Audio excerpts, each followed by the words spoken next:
નમસ્કાર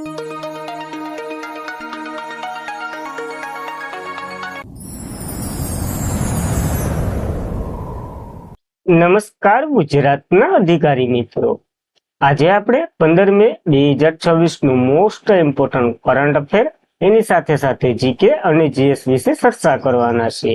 તો ખાસ કરીને ચેનલ ઉપર નવા હોય તો ચેનલને સબસ્ક્રાઇબ કરી લેવી, વિડીયો પસંદ આવે તો લાઈક કરવો અને તમારા મિત્રો સુધી અવશ્યથી આ ક્લાસ શેર કરી દેવો.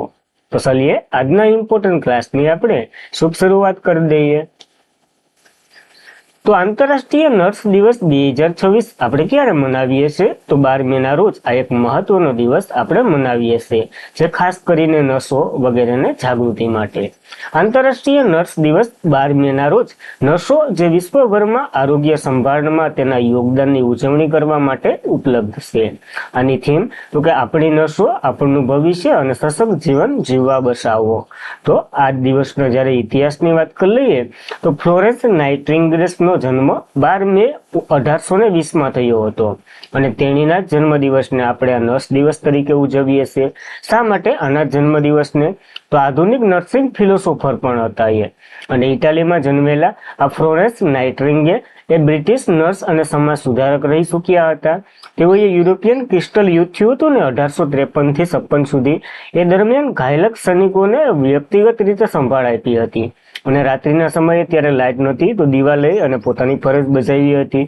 એટલે જ આપણે પ્રથમ આંતરરાષ્ટ્રીય નર્સ દિવસ 12 મે 1977 ના રોજ ઉજવવાની શરૂઆત કરી હતી આ મહિલાની માનમાં.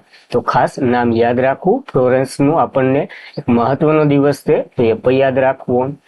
જ્યારે મે મહિનાના દિવસો જોઈ લઈએ, 1 મે આંતરરાષ્ટ્રીય મજૂર દિવસ અને ગુજરાતે 66મો સ્થાપના દિવસ મનાવ્યો. 2 મે વિશ્વ ટૂના દિવસ, 3 મે વિશ્વ પ્રેસ સ્વાતંત્રતા દિવસ, 4 મે આંતરરાષ્ટ્રીય અગ્નિશામકોનો દિવસ, 5 મે વિશ્વ અસ્થમા દિવસ, 7 મે વિશ્વ એથ્લેટિક દિવસ, 8 મે વિશ્વ થેલેસીમિયા દિવસ અને વિશ્વ રેડ ક્રોસ દિવસ, 11 મે રાષ્ટ્રીય ટેકનોલોજીનો દિવસ આપણે મનાવી ચૂક્યા છે. તો આ મહત્વના દિવસો આપણને યાદ રહેવા જોઈએ. ત્યારબાદ નીતિન ગડકરીએ અર્બન એક્સચેન્જ રોડ 2 પર અવરોધ રહિત મુંડકા જે બનકાવાડા ટોલ પ્લાઝા છે એનું ઉદ્ઘાટન ક્યાં રાજ્ય અથવા તો યુનિયન ટેરેટરીમાં કર્યું છે? તો નવી દિલ્હીમાં આનું ઉદ્ઘાટન કર્યું છે. અને આ ટાઈપની પેલી સિસ્ટમ છે ને એ ગુજરાતમાં છે. ખાસ કરીને ત્યારે આપણે ચર્ચા કરી હતી અને 1 મેને આને ઉદ્ઘાટન પણ થઈ ગયું. તો કેન્દ્રીય માર્ગ અને પરિવહન ધોરીમાર્ગ મંત્રાલયના મંત્રી નીતિન ગડકરીએ સોમવારે અર્બન એક્સચેન્જ રોડ 2 પર મુકંડા બકવાલા ટોલ પ્લાઝા છે એમાં multi lane free flow barrier land toll fee સિસ્ટમનું ઉદ્ઘાટન કર્યું. હવે આ એક સિસ્ટમ એટલે શું? તો કે આપણે ખબર છે ટોલ નાકા ઉપર જઈએ તો ત્યાં આ દાંડીઓ હોય, એ દાંડીઓ ઊંચો ન થાય ત્યાં સુધી ત્યાં બેહવું પડે અથવા તો ત્યાં વાત જોવી પડે. હવે દાંડીઓ ઊંચો ન થાય અને પૈસા ન કપાય ત્યાં સુધી ન જવા દે, તો એ ટાઈપની સિસ્ટમ હવે કાઢી નાખી આ ટોલ પ્લાઝામાંથી. ખાસ કરીને ત્યાંથી તમે ગમે એટલી સ્પીડે જઈ શકો, તમારા પૈસા કપાયા જવાના છે. તો એ ટાઈપનું છે, ડાયરેક્ટ રડાર ઉપર કાર્ય કરવાનું છે. જ્યારે આ સિસ્ટમનું લોન્ચિંગ થયું હતું ને ત્યારે આપણે ડિટેલમાં વાત કરી હતી. 1 મેના રોજ ગુજરાતના જે સુરત ભરૂચ સેક્શન પર 84 ટોલ પ્લાઝા છે ને એનું ઉદ્ઘાટન થયું હતું. અને આ દિલ્હી મુંડા બકરવાલા ટોલ પ્લાઝા છે એ ભારતની બીજી multi lane free flow barrier land toll fee system જે નેશનલ હાઈવે 48 ઉપર છે, જે ગુજરાતમાં આવેલી છે એની વાત કરી લીધી 84 ની. જ્યારે દિલ્હી કુકરમુંડા બકર એ તો દિલ્હીમાં જ છે તો એ પણ યાદ રાખવી. આ ટાઈપની બીજી છે, પેલી 84 માં છે ગુજરાતમાં અને બીજી તો કે આ બકરમુંડા ટોલ પ્લાઝા છે ત્યાં છે. આ સિસ્ટમ ખાસ ઇમ્પોર્ટન્ટ થાય, કારણ કે જો થોડી વાર માટે આપણે ગાડી રોકાય તો ત્યાં પ્રદૂષણ થાય, પછી પાછું વધારે પડતું લીવર દઈએ એટલે ધવાડા નીકળે, કાર્બન ડાયોક્સાઇડ ને વધારે. એટલે આ બધીની માહિતીને ધ્યાનમાં લઈ અને આવા હવે ટોલ નાકા શરૂ કર્યા છે. કેવી રીતના આ કામ કરશે? તો રસ્તા પર લગાવેલ એઆર કેમેરા વાહનો નંબરને વાંચી લેશે, ફાસ્ટેગ સંબંધિત માહિતી માન્યતા આપશે, પછી ટોલ ફી આપમેળે જ કપાઈ જશે. વાહનોને રોકવા કે ધીમી કરવામાં જરૂર નહીં પડે, ડાયરેક્ટ જાતા વેતને કપાઈ જવાનું છે. તો એ સિસ્ટમ ઉપર કાર્ય કરવાના છે. ત્યારબાદ ઇમ્પોર્ટન્ટ પ્રશ્ન છે, કોણે વન કેશ વન ડેટા અને શું સહાય ડિજિટલ પ્લેટફોર્મ શરૂ કર્યું છે? તો એકમાત્ર સંસ્થા સુપ્રીમ કોર્ટે શરૂ કર્યું છે, જે ભાગ 5 માં આપણને જોવા મળે છે. 214 થી લઈ અને 248 સુધી. ભારતના મુખ્ય ન્યાયાધીશ સૂર્યકાંત કેટલામાં નંબરના છે? તો કે 53મા નંબરના છે. જેને સોમવારે ખુલ્લી અદાલતો અને તાલુકા કોર્ટને લઈ અને સર્વોચ્ચ અદાલત સુધીના દરેક સ્તરે ન્યાયિક વહીવટી એકીકરણ પ્રણાલીમાં એકીકૃત કરવા માટે એક મોટી ડિજિટલ પહેલ એક કેસ એક ડેટા શરૂ કર્યા છે.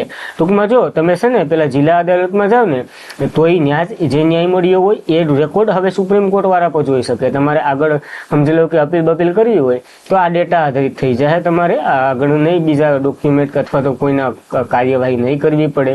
આ પહેલ શરૂ કરીએ છીએ ત્યારે જ તમામ કોર્ટ અને જિલ્લા તાલુકા કોર્ટની વિગતો બહુસ્તરીય માહિતી સામેલ થશે. એક કાર્યક્ષમતા કેસ મેનેજમેન્ટ સિસ્ટમ વિકસાવવામાં આવી છે.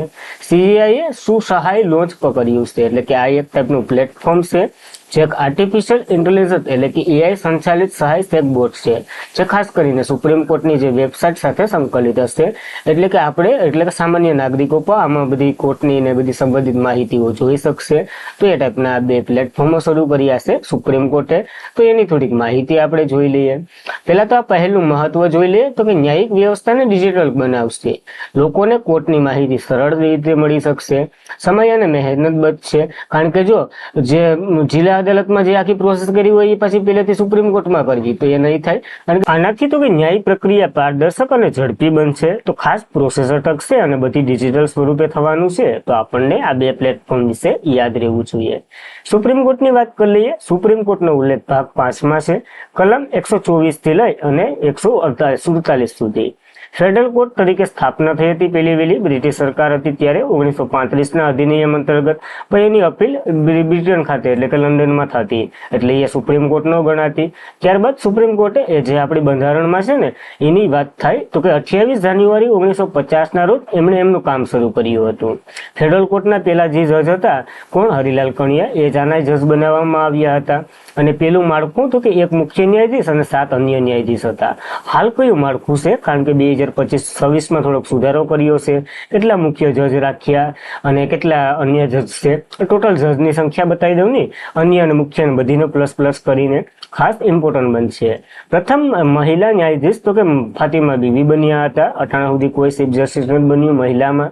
સૌથી લાંબા સમયના ચીફ જસ્ટિસ વાયવી ચંદ્રચૂડ જે 14માં હતા અને 7 વર્ષ અને 4 મહિના રહી ચૂકેલા છે. સૌથી ટૂંકા ચીફ જસ્ટિસ રહેનાર તો કે કમલ નારાયણ સિંહ જે 22માં હતા અને 17 દિવસ માટે જ રહ્યા હતા. અને હાલ 53માં આપણા મુખ્ય ન્યાયાધીશ છે સૂર્યકાંત, જેને આ બધી લોન્ચ કર્યું છે. તો આ ડેટા આપણને યાદ રહેવો જોઈએ. ત્યારબાદ કઈ રાજ્ય સરકારે 1 મે થી અન્નપૂર્ણા ભંડારી યોજનાને શરૂ કરવાનો આદેશ આપ્યો અથવા તો જાહેર કર્યું છે?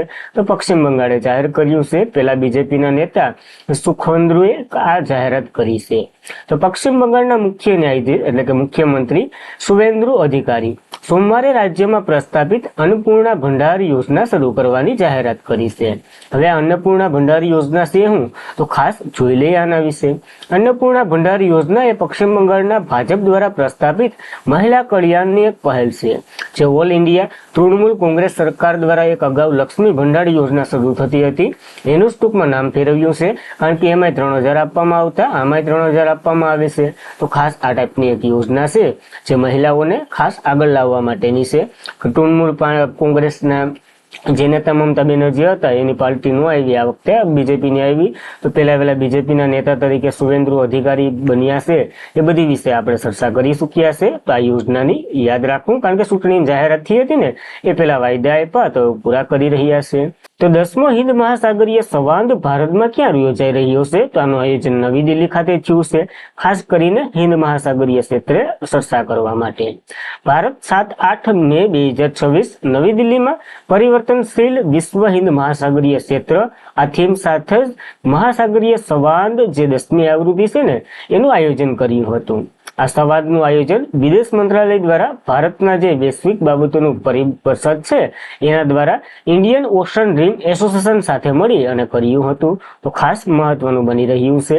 તેઓએ IORA એટલે કે ઇન્ડિયન ઓશન ડ્રીમ એસોસિએશન અને સંવાદ ભાગીદારો વચ્ચે અધિકારીઓ, નીતિ નિર્માતાઓ વગેરે, હિન્દ મહાસાગરના નિષ્ણાતો અને વગેરે ભેરા થઈ અને ઉભરતા જતા જે વિશ્વ વિશે ચર્ચા કરવા માટે ભેરા થયા હતા. તો આપણને યાદ રાખવું પડશે. હવે આના વિશે વિશે જોઈ લઈએ. ઇન્ડિયન ઓશન રીમ એસોસિએશનની વાત કરી લઈએ. આની સ્થાપના 1997માં થઈ હતી, જે હિન્દ મહાસાગરીય કિનારા પર સ્થિર દેશોનું સંગઠન છે, જેનો હેતુ ખાસ કરીને આર્થિક સહકાર વધારવો, વેપાર અને દરિયાઈ સંબંધોને મજબૂત બનાવવા, પ્રાદેશિક વિકાસ માટે કાર્ય કરવાનો આનો ઉદ્દેશ્ય છે. આનું મુખ્ય મથક એબ્રાન્સ મોરેશિયસમાં છે. 23 સભ્ય દેશો છે અને 12 સંવાદ ભાગીદારી દેશો છે. તો ખાસ મહત્વનું સંગઠન આપણે કહી શકીએ. એના અંતર્ગત જ આપણે નવી દિલ્હીમાં એક એસોસિએશન એટલે કે બેઠક યોજી, એ સફળ રહી છે. તો આપણને યાદ રહેવું જોઈએ. તો કઈ સંસ્થાએ ભારતમાં રોકાણકારોના ભવિષ્ય માટે ગરુડ પ્રસ્તાવ એવો પ્રસ્તાવ પારિત કર્યો છે? તો સેબીએ આ પ્રસ્તાવ જે પ્રસ્તાવ તરીકે મૂક્યો છે, ખાસ કરીને ગરુડા એનું નામ આપ્યું છે. તો security and exchange board of ઇન્ડિયાએ દેશની ઝડપી વિસ્તરી રહેલી વૈકલ્પિક રોકાણ ભંડોળો માટે ક્ષેત્રમાં મોટા સુધારાનો એક પ્રસ્તાવ બહાર મૂક્યો છે અને એનું નામ તો કે ગરુડા આપ્યું છે. આ નામની નવી પહેલનો પ્રસ્તાવ મૂક્યો છે, જે ખાસ કરીને વૈકલ્પિક રોકાણ ભંડોળ છે ને એ યોજના શરૂ કરવા માટે જરૂરી સમય અને નોંધપાત્ર રીતે ઘટાડાની યોજના ધરાવે છે. આનાથી તો કે ઉદ્દેશ્ય તો કે દસ્તાવેજ વ્યવસ્થાપન માટે સફળ અને ઝડપી મૂડી જમા કરવાનો આનો સુધારો થશે. હવે આ છે હું જે વૈકલ્પિક રોકાણ ભંડોળ, તો કે મોટા રોકાણ ભંડોળો હોય એ સ્ટાર્ટઅપ, મોટી કંપનીઓ, રિયલ એક્સચેન્જ અથવા તો નવા વ્યવસાયના રોકાણકારો હોય ને એના માટે ખાસ કરીને છે. આનો ઉદ્દેશ્ય તો કે આવું થાય તો માગતું હતું કે સેબી મંજૂરી મેળવવાના લગભગ 30 દિવસ સુધી આ હાલતું હતું. આ પ્રક્રિયા હાલતી હતી. હવે આ ગરુડા આવી જશે તો શું થાય તો કે 10 દિવસમાં જ આ બધીની કાર્યવાહી થઈ જાય. ટૂંક સમયમાં ભંડોળ શું થઈ જાય, જમા થઈ જાય અને કંપનીઓ પોતાના પૈસા પાછા મેળવી શકશે. તો ખાસ કરીને ટાઈમ લિમિટને કમ કરવા માટે આ ગરુડ નામનું એક પ્રસ્તાવ સેબીએ મૂક્યો છે. હવે પારિત થાય ન થાય એ પછી જોશું આપણને. સેબીની વાત કરી લઈએ, બહુ સરસામાં છે. Security and exchange board of India એનું ફૂલ ફોર્મ થાય છે. સેબીની સ્થાપના ભારત સરકાર દ્વારા 1988માં કરવામાં આવી હતી, પરંતુ સરકારે તેને સેબી તરીકે કાનૂની માન્યતા 1992માં આપી હતી. આનું મુખ્ય મથક મુંબઈમાં છે. પ્રમુખ તુહિકાંત પાંડે છે અને પહેલા હેડ SS દવે છે, જ્યારે પહેલી મહિલા હેડ માધવીપુરી બુશ છે. તો બેઝિક માહિતી તો યાદ હશે તમને. ભારતીય કિમ્બિલ પ્રોસેસ ઇન્ટરસેશનની મીટિંગ 2026નું આયોજન ક્યાં કર્યું છે? કારણ કે આની અધ્યક્ષતા ભારત મેળે છે. આનું આયોજન ભારતે મુંબઈ ખાતે કર્યું છે. એક મહત્વની બેઠક કહી શકીએ, કારણ કે જો બ્લેક હીરાઓ હોય એનો ગરે એના માટેની આ બેઠક છે. અને કિમ્બલી પ્રોસેસ એટલે કે જે ગેરલાયક હીરાઓ. ભારતમાં હાલમાં જ 2026 માટે કિમ્બલી પ્રોસેસના અધ્યક્ષ તરીકે સેવા આપી રહ્યું છે. તે વૈશ્વિક નિયમનકારી માળખાને મજબૂત બનાવવા અને કુદરતી હીરા પુરવઠાની શૃંખલાઓને અખંડિત સુનિશ્ચિત કરવા માટે મુંબઈના કેપી ઇન્ટરનેશનલ મીટિંગનું આયોજન કરવામાં આવ્યું હતું. આ બેઠક સ્થાપિત આંતરરાષ્ટ્રીય પહેલ, જેમાં સંઘર્ષિત હીરા એટલે કે જે બિન લાભદાયક હીરાઓ બજારમાં પ્રવેશતા અટકાવવા માટેનું હતું. આ ઉલટાવતી પ્રક્રિયા 2000માં શરૂ થઈ હતી અને હાલમાં જ 86 આદિવાસી અથવા તો લોકો આના અને 60 સહભાગી દેશોને વગેરે આમાં છે. યુરોપિયન યુનિયનનું એક દેશે આમાં ભાગ લીધો હતો.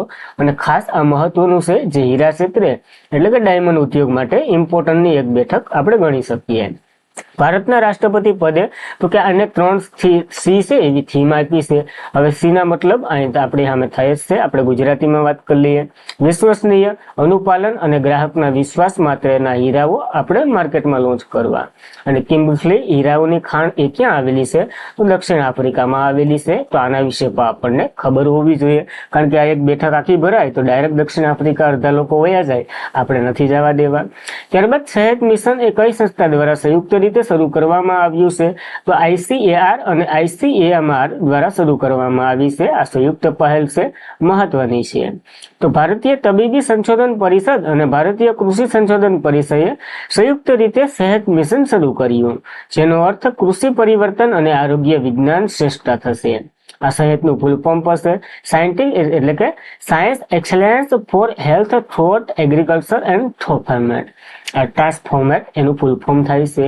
આ મિશનનો હેતુ ભારતમાં આરોગ્ય પરિમાણોને સુધારવા માટે કૃષિ, પોષણ અને જાહેર આરોગ્ય એકીકૃત કરવો, સેહતમાં બાયોફર્ટાઇલાઇઝ પાક, સંકલિત ખેતી પ્રણાલી, બિન ઉપયોગી ચેપી રોગ, ટૂંકમાં જે ખાવાનું મળે છે ને એ ખેતરમાંથી આવે એ પછી એના ઉપર શું પ્રોસેસ થાય એ વગેરે માહિતી જાણવી અને એને ખાસ કરીને વ્યક્તિને સેહત એટલે કે ખાવા માટે યોગ્ય છે એ બધી તકનું પુરવાર કરવાનું આના ઉપર ધ્યાન કેન્દ્રિત કરવામાં આવ્યું. આ પહેલ પોષણ સંવેદનશીલ કૃષિ પ્રોત્સાહન આપશે. તો ખાસ મહત્વની આ યોજના કહી શકીએ. સહાયક આપણને યાદ રાખવી. બંને સંસ્થા વિશે વાત કરી લઈએ. Indian council four agriculture research, ભારતીય કૃષિ સંશોધન પરિષદની વાત કરી લઈએ. 16 જુલાઈ 1929માં આની રચના થઈ હતી. આનું હેડક્વાર્ટર નવી દિલ્હીમાં છે. આના દિગ્દર્શક માગીલાલ જાટ છે. જ્યારે ઇન્ડિયન કાઉન્સિલ ઓફ મેડિકલ રિસર્ચની વાત કરી લઈએ, જે ભારતની સૌથી મોટી તબીબી સંસ્થા છે. આ ઇન્ડિયન રિસર્ચ ફંડ એસોસિએશન તરીકે પહેલા ઓળખાતું હતું, પછી આનું નામ ફેરવી અને Indian council of medical research કરી દીધું. 1911માં રચના થઈ હતી. મુખ્ય મથક નવી દિલ્હીમાં છે અને ડાયરેક્ટર જનરલ રાજીવ બહલ છે. તો ખાસ મહત્વની સંસ્થા કહી શકીએ, આપણને યાદ રહેવી જોઈએ. ત્યારબાદ તાજેતરમાં જ કયા લેખકના પુસ્તક the bans, the bar and the bizarre અને the lawful and the awful નામના પુસ્તકોનું વિમોચન અમિત શાહે કર્યું છે. તો તુષાર મહેતાના આ બે પુસ્તકો છે જે ખાસ કરીને કોર્ટની અંદર રમૂજી પાત્રોને ભજવે છે. કોર્ટરૂમના રમૂજી વિશે સોલિસિટર જનરલ તુષાર મહેતા હાલ છે એના દ્વારા લખાયેલા બે પુસ્તકનું વિમોચન થયું છે અને આનું વિમોચન અમિત શાહે કર્યું છે. સૂર્યકાંત હાજરી હતી આમાં મહત્વની સ્થળે. જ્યારે બે પુસ્તકની એકવાર વાત કરી લઈએ. The bans, the bar and the bizarres અને the lawful and the awful આ બે નામના પુસ્તકો છે. તો ખાસ યાદ રહી જાય જેવા છે અને કન્ફ્યુઝન થાય એવા છે. આ બંને પુસ્તકો કોર્ટ સંબંધિત રમૂજી, રસપ્રદ અને ઉપદેશ વાર્તા આપે છે. ખાસ કરીને કોર્ટરૂમમાં કેવી કેવી ઘટના બને એની માહિતી આપે છે આ પુસ્તકો. તો યાદ રાખવા આપણને. ત્યારબાદ પ્રશાંત પીસ એ કયા દેશના ભારતના આગામી રાજદૂત તરીકે નિયુક્ત થયા છે? ઓમાનમાં ભારતના આગામી રાજદૂત બન્યા છે. તો આપણને નામ અને નંબર યાદ રાખવા. વિદેશ મંત્રાલયના અધિક સચિવ પ્રશાંત પીસે ઓમાન સલ્તનતમાં ભારતના આગામી રાજદૂત તરીકે નિયુક્ત થયા છે. તો ખાલી નામ યાદ રાખો ને. ઓમાનની આપણે વાત કરી લઈએ. કેપિટલ મસ્કટ છે. સલન ઓમાની રિયાદ છે અને સુલતાન તો કે હેથમ બિન તારીખ છે. તો ખાસ આ બેઝિક માહિતી યાદ રહેવી જોઈએ. અને આજના માટે એટલું જ હતું. ખાસ કરીને મિત્રો વિડીયો પસંદ આવ્યો હોય તો લાઈક કરો, તમારા મિત્રોને શેર કરો. ચેનલ ઉપર નવા હોય તો અવશ્યથી સબસ્ક્રાઇબ કરી લેવી. કાલનું રિવિઝન કરી લઈએ. તાજેતરમાં જ રાષ્ટ્રીય ટેકનોલોજી દિવસ 2026 તો કે આપણે 11 મે મનાવ્યો. 3 મહત્વની ઘટના. ભારતીય વન્યજીવ મિશન બિગ કેટ એલાયન્સમાં તાજેતરમાં કયો દેશ જોડાયો છે? સાઉદી અરેબિયા જોડાયો છે. ઇમ્પોર્ટન્ટ બનશે. કયા શહેરમાં ભારત 44 વર્ષ પછી એશિયન વેઇટલિફ્ટિંગ ચેમ્પિયનશિપનું આયોજન કરી રહ્યું છે? ગાંધીનગરમાં ગુજરાતને મોકો મળ્યો છે. કયા શહેરમાં ભવિષ્યવાદી શેવાળ વૃક્ષનું અનાવરણ કરવામાં આવ્યું છે? ભોપાલમાં સ્થાપિત થઈ રહ્યું છે. પ્રધાનમંત્રી નરેન્દ્ર મોદીએ કયા રાજ્યમાં વારંગલમાં પીએમ મિત્ર પાર્કનું ઉદ્ઘાટન કર્યું છે? તમિલનાડુમાં કર્યું છે. ખાસ ઇમ્પોર્ટન્ટ છે. કઈ સંસ્થાએ એઆઈ સંચાલિત સાયબર જોખમો સામે સામનો કરવા માટે ટાસ્ક ફોર્સની રચના કરી? તો આપસ એબીએસ કરી છે. તુહિકાત પાંડે દ્વારા માહિતી આપી.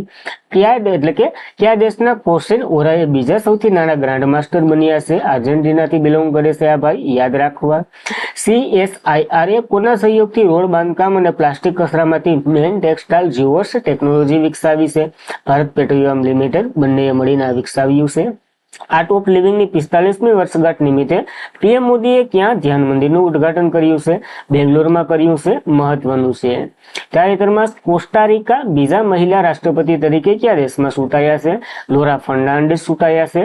ક્યાં? તો કે કોસ્ટારિકાના. તો ખાસ યાદ રાખવું. અને આજના માટે એટલું જ હતું. ખાસ કરીને મિત્રો વિડીયો પસંદ આવતો હોય તો લાઈક કરો, તમારા મિત્રોને શેર કરો. ચેનલ ઉપર નવા હોય તો અવશ્યથી સબસ્ક્રાઇબ કરી લો. પીડીએફ, સ્ટડી મટીરિયલ વગેરે માટે તમે ટેલિગ્રામમાં અવશ્યથી જોઈન થઈ શકો. તો બસ આજના માટે એટલું જ રાખીએ. જય હિન્દ, જય ભારત, ધન્યવાદ.